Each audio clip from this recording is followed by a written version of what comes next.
முதல் மாநகர சபையில் இன்று வந்துள்ளோம். மாநகர சபை உதவி முதல்வர் இருவர் இங்கு வந்துள்ளார்கள். இந்த மாநகர சபை முதல்வர் நாடாளுமன்ற உறுப்பினரும் கூட. அவர் ஏற்கனவே நாடாளுமன்றத்தில் தமிழ் மக்களுக்கு நடந்ததொரு இனப்படுகொலை, அதுக்கு அனைத்துலக சுயாதீன விசாரணை தான் வேணும் என எனவே சென்ற ஆண்டு கேள்வி எழுப்பியுள்ளார். அதாவது இந்த மாநகர சபை உதவி முதல்வர்கள் கூட இன்று எங்களுக்கு வாக்குறுதி கொடுத்துள்ளார்கள். பிரான்ஸ் தொடர்ந்து அங்கு நடந்த அனைத்து தமிழ் இனப்படுகொலைக்கு ஒரு அனைத்துலக சுயாதீன விசாரணை மூலம் எங்களுக்கு ஒரு நிரந்தர தீர்வு கிடைக்க வேண்டும் என தொடர்ந்து தாங்கள் குரல் கொடுப்பதாக வாக்குறுதி அளித்துள்ளார்கள். நாங்கள் இந்த குளிர் மலைக்குள் இந்த இருளில் பயணித்து வந்தோம். உண்மையில் இந்த மாநகர சபை எங்களுக்காக இங்கு சுடுபானங்கள், குளிர்பானம், சாப்பாடு எல்லாம் ஒழுங்கு செய்து எங்களை நன்றாக வரவேற்று எங்களை வழி அனுப்பியுள்ளார்கள். இனி இங்கே பயணிக்கும் அனைத்து மாநகர சபைகளை சந்தித்து நமக்கு அதாவது தமிழின படுகொலைக்கு ஒரு அனைத்துலக சுயாதீன விசாரணை வேண்டும் என்பதை வலியுறுத்தும் அதே வேளையில் இன்று பிரான்சில் இருக்கின்ற எங்களுடைய செயல்பாட்டாளர்களின் பாதுகாப்பு விடயங்களையும் கவனிக்குமாறு நாங்கள் வலியுறுத்தியுள்ளோம். அவர்களுக்கு கூட அது ஒரு ஆச்சரியமாக இருந்தது. பிரான்சில் இப்படி அதாவது நமது செயற்பாட்டாளர்கள் மீது படுகொலை முயற்சிகள் நடைபெறுகின்றதா என்பது அது சார்ந்தும் தாங்கள் எங்கள் ஜனாதிபதியிடம் முறையிடுவதாக கூறியுள்ளார்கள். நன்றி.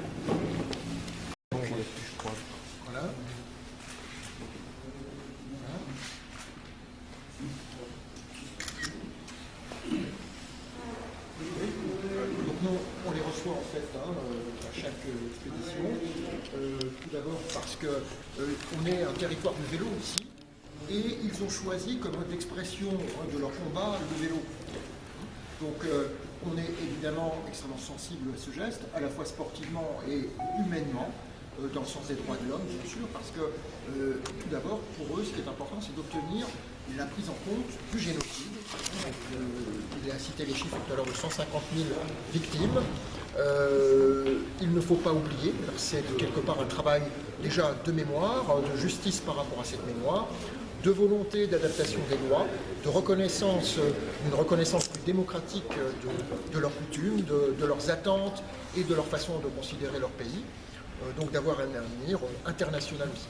Alors c'est important parce qu'il me disait tout à l'heure que je lui demandais comment ça avait progressé année après année, et il m'a expliqué que évidemment il y a eu une progression dans le sens de cette reconnaissance, des accords ont été trouvés d'une certaine manière, mais aujourd'hui pour passer à l'acte ça traîne un peu.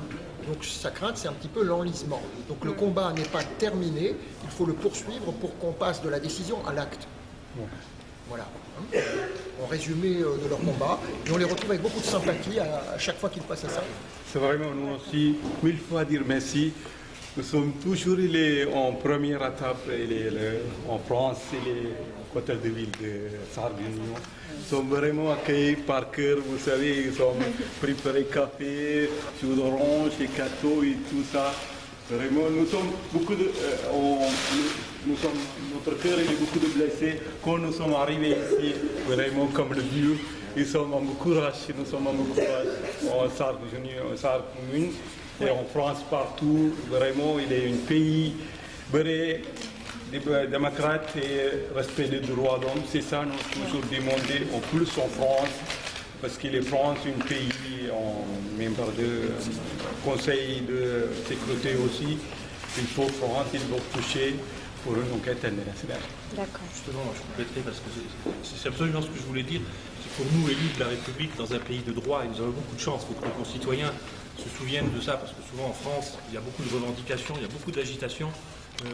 On n'imagine pas que les exactions, elles existent ailleurs de manière différente, et que je crois que pour nous, notre rôle, c'est ces devoirs d'accompagnement et de vigilance qu'on doit témoigner en ayant la chance, nous, d'être élus sans prendre beaucoup de risques finalement. On ne risque pas nos vies aujourd'hui d'être dans un pays démocratique, comme il l'a dit, et un pays de droit.